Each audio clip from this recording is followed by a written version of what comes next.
Hello students, welcome back to my channel. आज का हमारा टॉपिक है मायोपिया, जो कि रिफ्रैक्टिव एरर होता है। It is a very common type of refractive error. Definition क्या है? मायोपिया, जिसको शॉर्ट साइडनेस भी बोलते हैं, is a type of refractive error in which parallel raise of light coming from infinity are focused in front of the retina when accommodation is at rest. The main line is that कि accommodation जो है वो rest पे है, यानी कि अगर कोई भी पर्सन वो डिस्टेंस देख रहा है तो जो इन्फिनिटी रेज हैं वो इन फ्रंट ऑफ रेटिना पे फोकस्ड हो रही हैं, जिस वजह से उसको दूर का ब्लर दिख रहा है। और इस केस में जो अकोमोडेशन है वो भी रेस्ट पर रहती है। नीचे जो डायग्राम है वो देखिए, नॉर्मल आइज में जो रेज हैं वो रेटिना पे फोकस हो रही हैं, बट मायोपिया में जो रेज हैं वो पहले ही फोकस हो रही हैं। सो दैट इज़ मायोपिया। आगे चलते हैं।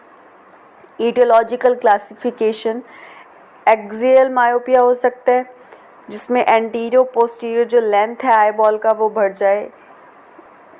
कर्वेचरल मायोपिया हो सकता है जिसमें कर्वेचर बढ़ जाए कॉर्निया का। पोजिशनल मायोपिया हो सकता है produced by anterior placement of crystalline lens in the I. Index myopia हो सकता है जिसमें रिफ्रैक्टिव इंडेक्स चेंज हो जाए क्रिस्टलाइन लेंस का with nuclear sclerosis. Myopia occurs due to excessive accommodation occurs in patients with spasm of accommodation. Excessive accommodation अगर use हो रहा है तो भी मायोपिया हो सकता है। नेक्स्ट चलेंगे ग्रेडिंग ऑफ मायोपिया। सो ये एक एसोसिएशन है, that is American optometric association. इसने 3 ग्रेड दी हैं मायोपिया की। फर्स्ट है लो मायोपिया, जब एरर जो है वो या तो -3 डायोप्टर के बराबर हो या उससे कम हो, so that is low myopia. Moderate myopia, जिसमें जो रिफ्रैक्टिव एरर है वो -3 डायोप्टर से -6 डायोप्टर के बीच हो, and greater than 6 dioptre is called high myopia. So ये ग्रेडिंग है मायोपिया की, किस तरीके से मायोपिया को ग्रेड किया जाता है। A patient having -2 spherical, so that is low myopia. Okay, next चलते हैं। क्लिनिकल वेराइटीज़ ऑफ मायोपिया कौन कौन सी होती हैं? कंजेनाइटल मायोपिया हो सकता है, सिंपल और डेवलपमेंटल मायोपिया हो सकता है, पैथोलॉजिकल मायोपिया या फिर डीजनरेटिव मायोपिया भी इसको बोलते हैं। सो सबसे पहले हम देखेंगे congenital myopia. Congenital means present since birth, right? तो ये क्या है, बचपन से ही प्रेजेंट होता है। Usually diagnosed by the age of 2 to 3 years. उससे पहले तो पता ही चलेगा, 2 से 3 साल की एज में ही बच्चा बताना शुरू करेगा कि उसे जो है वो दूर का नहीं दिख रहा है। अनाइसोमेट्रोपिया क्या होता है? दोनों ही आइज़ की पावर में डिफरेंस होना। हो सकता है एक आई प्लेन हो, एक में रिफ्रैक्टिव एरर हो, या हो सकता है एक में कम हो एक में ज़्यादा हो। So that is anisometropia. High degree of error about 8 dioptre to 10 dioptre, इतना हाई डिग्री का एरर भी मिल सकता है कंजेनाइटल मायोपिया में। कन्वर्जेंट स्क्विंट में develop in order preferentially see clear at its far point. So अगर बच्चा दूर का ऑब्जेक्ट देखने की कोशिश कर रहा है, अपने फार पॉइंट पर देखने की कोशिश कर रहा है, उसको नंबर है, सो इस केसेस में कन्वर्जेंट स्क्विंट भी डेवलप हो सकता है। Early correction of congenital myopia is desirable. Next चलते हैं simple myopia. So commonest variety considered as a physiological error not associated with any disease of the eye. Sharpest rise occurs at school going age, so it is also called school myopia. So इसे school myopia भी कहते हैं, क्योंकि जब बच्चा black board पे white board पे देख नहीं पाता है, यानी कि इस एज में ये ज़्यादा डायग्नोस होता है, so that is known as school myopia. Aetiology क्या रहेगी? Axial type of simple myopia हो सकता है, curvatural type of simple myopia हो सकता है। इसमें रोल जो है वो डाइट का रोल है, अर्ली चाइल्डहुड में बच्चा क्या उसकी डाइट है। रोल ऑफ जेनेटिक्स हो सकता है। Theory of excessive near walk in childhood, ये भी एक केस हो सकता है। लिमिटेड आउटडोर एक्टिविटीज़, बाहर की, अगर बच्चा बाहर खेलने नहीं जा रहा हो, अपने लैपटॉप पे या फिर अपने फ़ोन पे बिज़ी है, that's why myopia can occur. So clinical features हैं symptom, poor distance poor vision, for distance. Asthenopic symptoms हो सकते हैं headache and all. Half shutting of the eyes, half shutting से वो क्लियर देखने की कोशिश करेगा, लाइक स्टेनोपिक विजन इस चीज़ को बोलते हैं। स्टेनोपिक, इस फिनोमेना को स्टेनोपिक विजन बोलते हैं। सो ये भी एक सिम्टम है। साइंस में आई बॉल्स प्रोमिनेंट नज़र आएंगी। AC is slightly deeper than normal. Pupils are somewhat large. Fundus is normal, but rarely temporal crescent may be seen in simple myopia. Okay. Next चलेंगे पैथोलॉजिकल मायोपिया। पैथोलॉजिकल degenerative या progressive myopia as indicates is rapidly progressive error which starts in childhood at 5 to 10 years of age and results in hyomyopia is -6 diopter, greater than -6 diopter. So pathological myopia जो होता है, इसमें जो error है वो progressive error होता है, like वो बढ़ना स्टार्ट होता है तो बढ़ता ही जाता है।